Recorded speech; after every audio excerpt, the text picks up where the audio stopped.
নমস্কার, দেখছেন HPR news. আমি সুবর্ণা। বর্তমানে থ্যালাসেমিয়া একটি বড় সমস্যা হয়ে দাঁড়িয়েছে। প্রায় ঘরে নিত্যদিন রক্তের প্রয়োজন পড়ছে এই থ্যালাসেমিয়ার জন্য। আজ আমাদের দুজন বিশেষ অতিথিরা বলবেন কিভাবে এই থ্যালাসেমিয়া থেকে মুক্তি পাওয়া যাবে এবং কিভাবে এই রোগ সম্পর্কে আগে থেকেই সচেতন হওয়া যাবে। তাহলে আসুন পরিচয় করে দিই আজকে আমাদের গেস্টদের সাথে। রানাঘাট সাব ডিভিশন হাসপাতাল এবং নদিয়া ডিস্ট্রিক্ট হাসপাতালের থ্যালাসেমিয়া কন্ট্রোল ইউনিটের কাউন্সিলর অমিত অধিকারী। নমস্কার স্যার। এবং জাগরণ ওয়েলফেয়ার অ্যাসোসিয়েশনের সোশ্যাল ওয়ার্কার এবং প্রেসিডেন্ট আশিস কুমার বিশ্বাসের সাথে। নমস্কার স্যার। আমরা প্রথমেই জেনে নেব যে এই থ্যালাসেমিয়া আসলে কি। আচ্ছা, এই থ্যালাসেমিয়া হচ্ছে এক ধরনের রক্তাল্পতা বা অ্যানিমিয়া বলতে পারেন। এক ধরনের কথাটা এই জন্য ব্যবহার করলাম যে আপনারা নিশ্চয়ই শুনে থাকবেন যে ম্যাক্সিমাম যে অ্যানিমিয়াগুলো রয়েছে বা রক্তাল্পতা রয়েছে সেখানে কিন্তু কুলেখাড়া শাক, জ্যান্ত মাছ, বেদানার রস, আয়রন টনিক, আয়রন ক্যাপসুল এগুলো খেলে কিন্তু ওই অ্যানিমিয়া বা রক্তাল্পতাগুলো ভালো হয়ে যায়। কিন্তু থ্যালাসেমিয়া পেশেন্টদের ক্ষেত্রে কিন্তু এই যে আমি কুলেখাড়া শাকের কথা বলছি বা জ্যান্ত মাছ, বেদানার রস, আয়রন টনিক, আয়রন ক্যাপসুল এর কোনোটাই কাজ করবে না, বরং ওই রোগীর জীবনে বিপদ ডেকে আনবে। তো এই জন্যই বাকি অ্যানিমিয়াগুলোর সঙ্গে কিন্তু থ্যালাসেমিয়াকে মিলিয়ে ফেললে কখনোই চলবে না। ফলে ওই থ্যালাসেমিয়া পেশেন্টগুলোকে কিন্তু কখনোই কুলেখাড়া বা জ্যান্ত মাছ, বেদানার রস এগুলোর উপরে এগুলো খাওয়ানো চলবে না। থ্যালাসেমিয়ার বিভিন্ন প্রকারগুলি কি? আচ্ছা, থ্যালাসেমিয়ার বিভিন্ন প্রকার রয়েছে, যেমন প্রত্যেকটা জিনিসেরই নানা রকম প্রকার থাকে। তো সেইখানে আমরা মেইনলি আমাদের এই যে নদিয়া জেলা, এখানে কিন্তু আমরা ই বিটা থ্যালাসেমিয়া দেখতে পাই। আচ্ছা, এই ই বিটা থ্যালাসেমিয়া সম্পর্কে আমি একটু তথ্য দিয়ে রাখি। এই ই বিটা থ্যালাসেমিয়াকে আমরা থ্যালাসেমিয়ার ক্ষেত্রে মাঝারি ধরনের থ্যালাসেমিয়া বলে থাকি, যেখানে ই বিটা থ্যালাসেমিয়া আক্রান্ত পেশেন্টরা কিন্তু প্রতি মাসে 1 ইউনিট রক্ত পেয়ে থাকে। কেউ 25 দিনে 1 ইউনিট ব্লাড পেয়ে থাকে, আবার কেউ 1 মাস 7 দিনেও পেয়ে থাকে। মানে ই বিটা থ্যালাসেমিয়া আক্রান্ত রোগীদের কিন্তু রক্ত নিতেই হবে, রক্ত ছাড়া গতি নেই। আচ্ছা, এর পাশাপাশি আমরা আরো এক ধরনের থ্যালাসেমিয়া পেশেন্ট দেখে থাকি, যেটাকে আমরা বিটা থ্যালাসেমিয়া মেজর বলে থাকি। তো এই বিটা থ্যালাসেমিয়া মেজর হচ্ছে থ্যালাসেমিয়া সব থেকে খারাপ ধরনের থ্যালাসেমিয়া আক্রান্ত। এদের কিন্তু প্রত্যেক মাসে তো মানে রক্ত নিতেই হয়, কাউকে কাউকে কিন্তু 15 দিন অন্তর রক্ত নিতে হয়, কাউকে কাউকে 10 দিন, আবার এমন কিছু পেশেন্টও আমাদের কাছে আছে যাদের প্রতি সপ্তাহেই রক্ত নিতে হয়, মানে প্রত্যেক মাসে 4 ইউনিট ব্লাড নিতে হয়, বা কাউকে আরো বেশি। আবার এর পাশাপাশি আরো এক ধরনের থ্যালাসেমিয়া পেশেন্ট আমরা পেয়ে থাকি, তো যেটাকে আমরা হিমোগ্লোবিন ই ডিজিজ বলে থাকি। এই হিমোগ্লোবিন ই ডিজিজ কিন্তু থ্যালাসেমিয়া সব থেকে ভালো ধরনের থ্যালাসেমিয়া। ভালো ধরনের কথা এই জন্য বলছি যে এদের কিন্তু ওয়েল মেনটেন্ড লাইফ যদি হয়, মানে এরা যদি টাইম টু টাইম রেস্ট করে, টাইম টু টাইম খাওয়া দাওয়া করে, অতিরিক্ত চিন্তা ভাবনা না করে, তাহলে কিন্তু আমরা এই ধরনের পেশেন্টদের দেখেছি যে এরা আরো একটা ব্যাপার এর পাশাপাশি যে তারা যদি অতিরিক্ত পরিশ্রম না করে, অতিরিক্ত রাত না জাগে, তাহলে কিন্তু এই রোগীগুলো সারা জীবন এদের কোনো ব্লাড ট্রান্সফিউশন লাগে না। ইনফ্যাক্ট অনেকে তো বুঝতেই পারে না যে এদের থ্যালাসেমিয়া রোগ আছে। তো মেইনলি আমাদের এই নদিয়া জেলায় এই 3 ধরনের থ্যালাসেমিয়াই পাই আমরা। এর পাশাপাশি এস বিটা আছে, ডি বিটা রয়েছে, এরকম আরো কিছু টাইপ আছে, কিন্তু সেগুলো অনেকটাই কম। থ্যালাসেমিয়ার কারণ কি?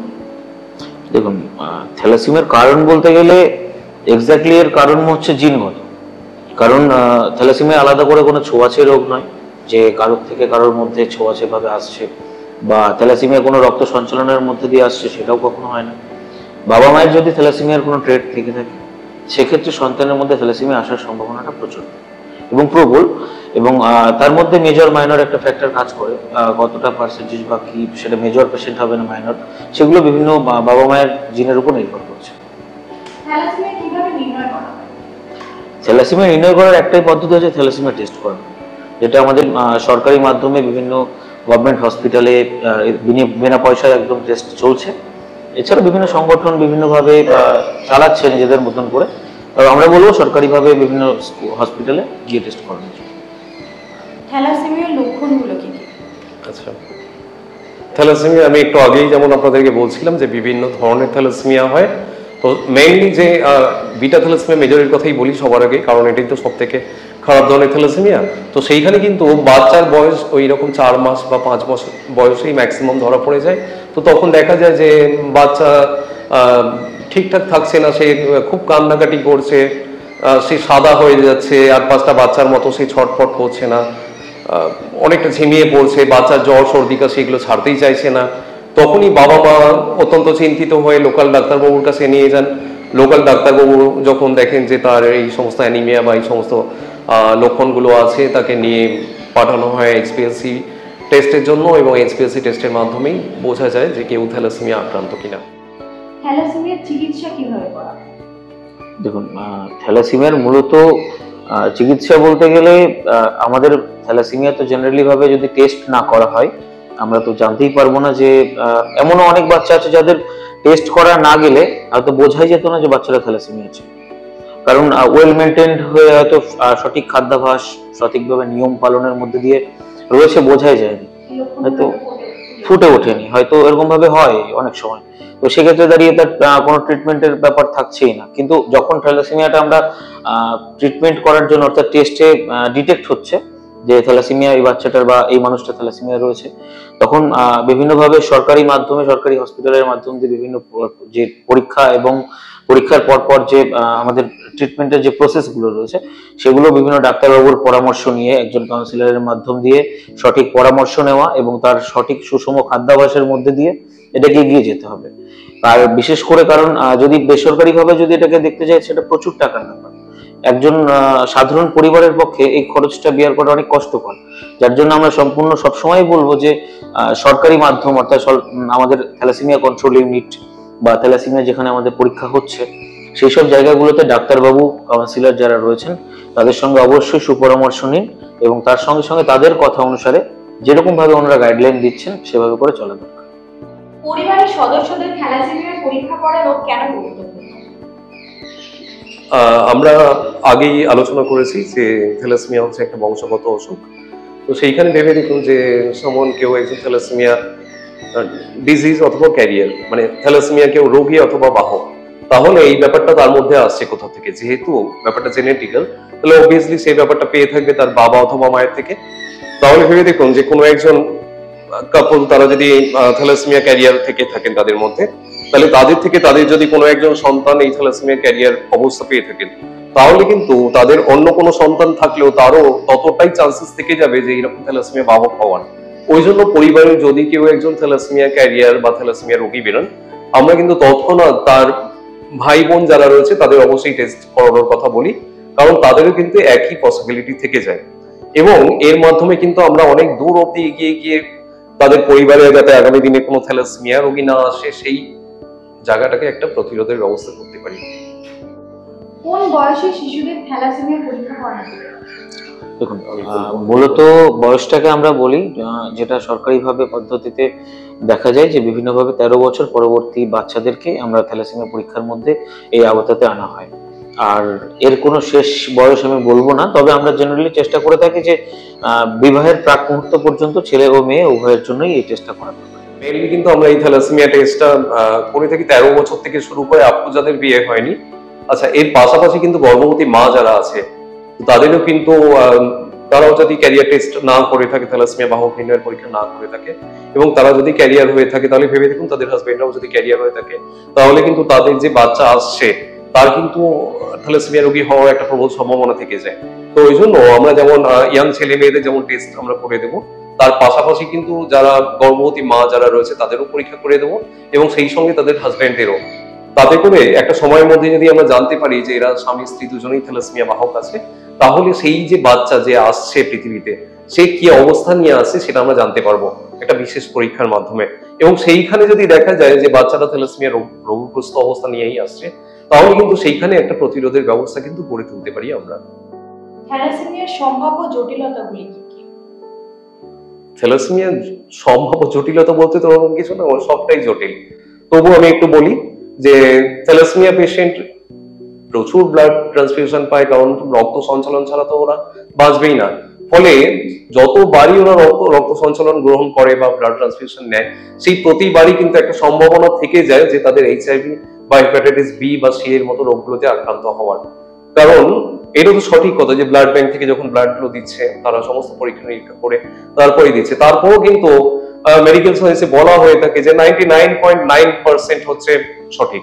তাহলে ওই যে 0.1 যে পার্সেন্ট রয়েছে ওই টুকুর আড়ালেই কিন্তু অনেক কিছু বেরিয়ে যায়।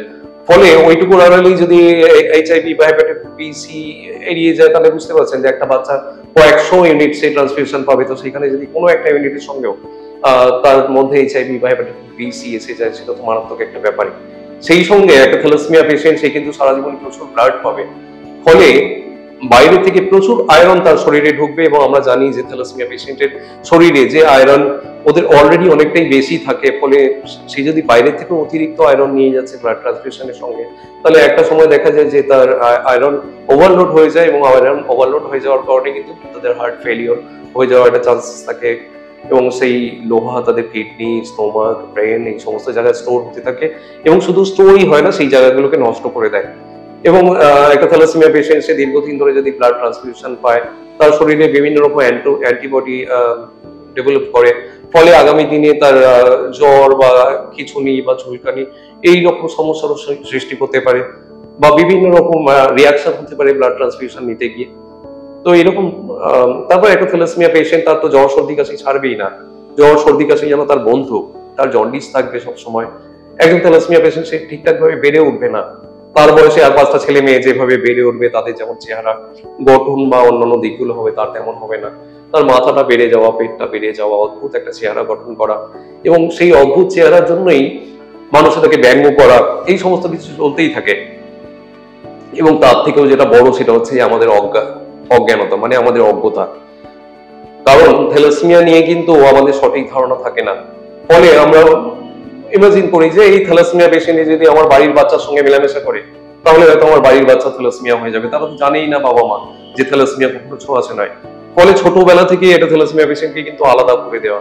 আমরা তো এমনও শুনেছি একটা স্কুলে গিয়ে যে সেখানে একজন থ্যালাসেমিয়া পেশেন্ট পড়তো, তো সেই বাবা মায়েরা, গার্জিয়ানরা তারা এসে বলেছে যে স্যার ওই যে থ্যালাসেমিয়া পেশেন্ট স্কুলে আসছে, ও যদি আসে তাহলে কিন্তু আমার বাচ্চাদের আমি পাঠাবো না। ফলে মাস্টারমশাইকে বাধ্য হয়ে বলতে হয়েছে যে বাবা ওকে তুমি যদিও আসে ওকে কিন্তু একটু দূরে দূরে বসাও। ফলে একটা পেশেন্ট কিন্তু ওই আমাদের শুধুমাত্র অজ্ঞতার জন্যই সে সমাজ থেকে অনেকটা দূরে হয়ে যাচ্ছে, সে নিজেকে আলাদা করে ফেলছে। ফলে আমি যেটা বলতে চাইছি যে একজন থ্যালাসেমিয়া পেশেন্ট, তার জীবনের প্রবলেমই প্রবলেম, তো সেই জন্যই আমাদের অনেকটা সচেতন হওয়া দরকার। আয়রন চিলেশন থেরাপি কি এবং থ্যালাসেমিয়া এটি কেন প্রয়োজনীয়? আচ্ছা, আয়রন চিলেশন থেরাপি হচ্ছে এক ধরনের থেরাপি। এই যে একটু আগে আমি বলছিলাম যে আমরা থ্যালাসেমিয়া পেশেন্ট যারা, তারা প্রচুর রক্ত সঞ্চালন গ্রহণ করে বাইরে থেকে, ফলে তাদের কিন্তু শরীরে, তার আগে আমি একটু বলি যে আমাদের রক্তের রং লাল, কারণ হচ্ছে আমাদের রক্তে আয়রন থাকে বা লোহা থাকে। এইবারে ইউজুয়ালি যদি এই আয়রন আমাদের শরীরে কত আছে এটা যদি জানার জন্য আমরা টেস্ট করি, টেস্টটাকে বলা হয় সেরাম ক্রিয়েটিন। তো সেই সেরাম ক্রিয়েটিন করলে দেখবেন যে আপনার বা আমার 30-35 এটা থাকে। কিন্তু একজন থ্যালাসেমিয়া পেশেন্টকে যদি আপনি সেরাম ক্রিয়েটিন টেস্ট করেন বা তার শরীরে কতটা লোহা আছে জানার জন্য টেস্ট করেন, তাহলে দেখবেন যে ওদের ম্যাক্সিমাম সময় 500, 700, 1000, 2000, 5000ও পেয়ে যেতে পারেন। কারণ তার মানে কি, ওর শরীরে অলরেডি অনেকটা আয়রন জমে রয়েছে। এইবারে এই যে আয়রন ম্যাক্সিমাম এটা আছে এই ব্লাড ট্রান্সফিউশনের সঙ্গে, সেটাকে তো আমরা অগ্রাহ্য করতে পারবো না। ইউজুয়ালি আমাদের শরীরে কি হয়, সাধারণ মানুষের শরীরে যতটা আয়রন ভেঙে যায় ততটাই মলমূত্রের দ্বারা বেরিয়ে যায়, ফলে আমাদের শরীরে কিন্তু একটা ব্যালেন্স মেনটেন হয় আয়রনের। কিন্তু থ্যালাসেমিয়া পেশেন্টের শরীরে তো তেমন হয় না, সেটা জমতে থাকে এবং জমতেই থাকে, এবং সেটা আমাদের কিডনি, লিভার, ব্রেন এগুলোর মধ্যে জমতে থাকে এবং সেগুলোকে অকেজো করে দেয়। এবার ভেবে দেখুন যে আমরা প্রত্যেকটা খাবার যে খাচ্ছি, সেই প্রত্যেকটা খাবারে কিন্তু লোহা বা আয়রন রয়েছে। এইবারে আমি যদি জানতে পারছি যে একজন থ্যালাসেমিয়া পেশেন্টের শরীরে অতিরিক্ত আয়রন ক্ষতি করছে, তাহলে তো আমরা তখন চেষ্টাই করবো যে সমস্ত খাবারে কিন্তু কম লোহা রয়েছে সেইগুলো খাওয়ানোর। তো সেটা যেমন খাওয়াতে হবে যে যে ধরনের খাবার, মানে খাবারগুলোতে লোহা কম রয়েছে, যেমন যে সমস্ত ফল বা সবজি কেটে রেখে দিলে কালো হয়ে যায়, আমরা জানবো যে তার মধ্যে লোহা বেশি আছে, তো সেইগুলো আমরা থ্যালাসেমিয়া পেশেন্টকে দেবো না। এটা যেমন একটা দিক গেল। তার পাশাপাশি যদি অতিরিক্ত আয়রন হয়ে যায়, তখন কিন্তু ডাক্তারবাবুরা এই থ্যালাসেমিয়া পেশেন্টদের ডেপারেসিনক্স নামে একটা মেডিসিন আছে, তো এই মেডিসিনটা খাইয়ে তাদেরকে তাদের শরীর থেকে অতিরিক্ত যে আয়রন রয়েছে সেটা কমিয়ে দেন। তো এটাই হচ্ছে আয়রন থেরাপি বা আয়রন চিলেশন থেরাপি। আপনারা দেখছেন এইচপিআর নিউজ। আজকে আমরা থ্যালাসেমিয়া সম্পর্কে A to Z আলোচনা করছিলাম। আমরা আবার খুব শীঘ্রই ফিরবো এই বিষয়ের সেকেন্ড পার্ট নিয়ে। নমস্কার।